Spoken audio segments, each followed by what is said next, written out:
Washington espera que Pequim coopere desta forma no ataque às empresas que fabricam então os precursores químicos desta droga e no corte também do financiamento para a sua comercialização. Uma colaboração que nos parece que será em certa medida difícil, mas possível. Bem, certo. Parece que já existe da parte da China esta medida de contenção, não é, a exportação de ingredientes que participam da fabricação do fabrico de fentanil. E é mesmo por causa disso que parece que agora os principais smugglers, ou seja, os principais traficantes dessa substância, não serem mais chineses, parece que vêm do México, não é? Eles parece que entram através do México e infiltram-se nos Estados Unidos.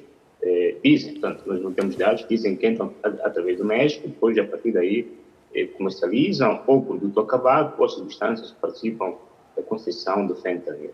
Mas também o fentanil foi concebido como um antidolorífico na década de 90, só que diz-se que a sua sobredosagem, né, quando a dosagem é elevada, ele é 50 vezes mais potente do que a heroína.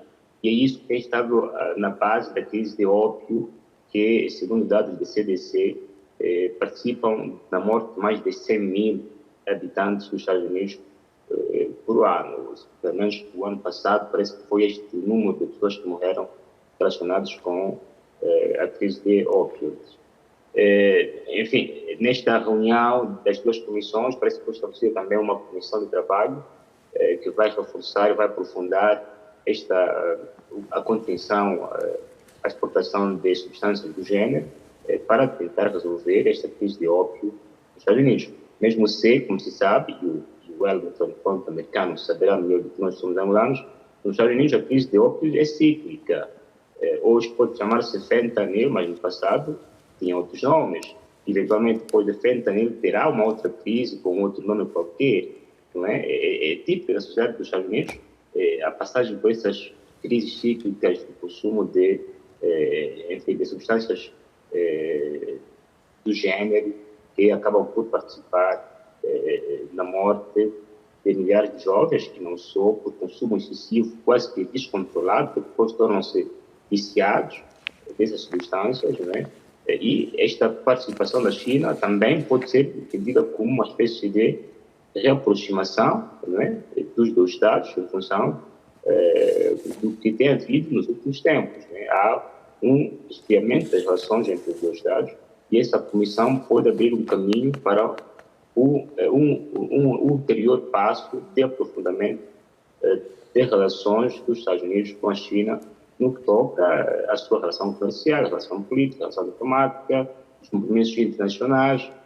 Enfim, pode ser um caminho também para que entre os dois Estados possa vigorar um canal de concertação das suas divergências geopolíticas, quer no corredor Indo-Pacífico, como também no contexto internacional. Agora, em relação a desta qual deu muito bem sobre a crise do ópio do século XIX, efetivamente, quando o Reino Unido, porque o chá chinês era bastante cobiçado na altura pelas nobrezas europeias que não só. E quando, portanto, a China recusou-se que a compra do chá fosse feita por ópio, uma substância que quase que levava chineses em situação de dependência dessa substância, enfim, droga, digamos assim, os chineses se rebelaram.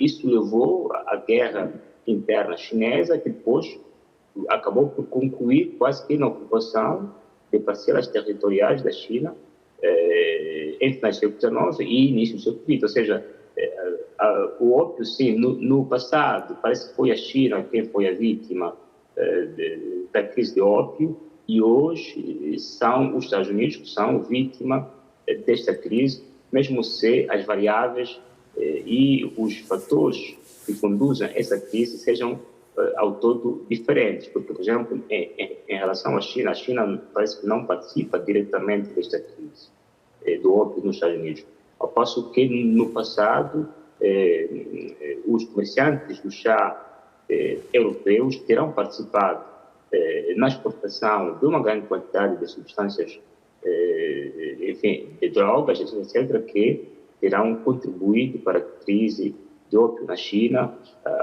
para a guerra de ópio chinesa e a consequente ocupação da China, da parte da China, das potências ocidentais em final do século XIX e início do século XX, não é?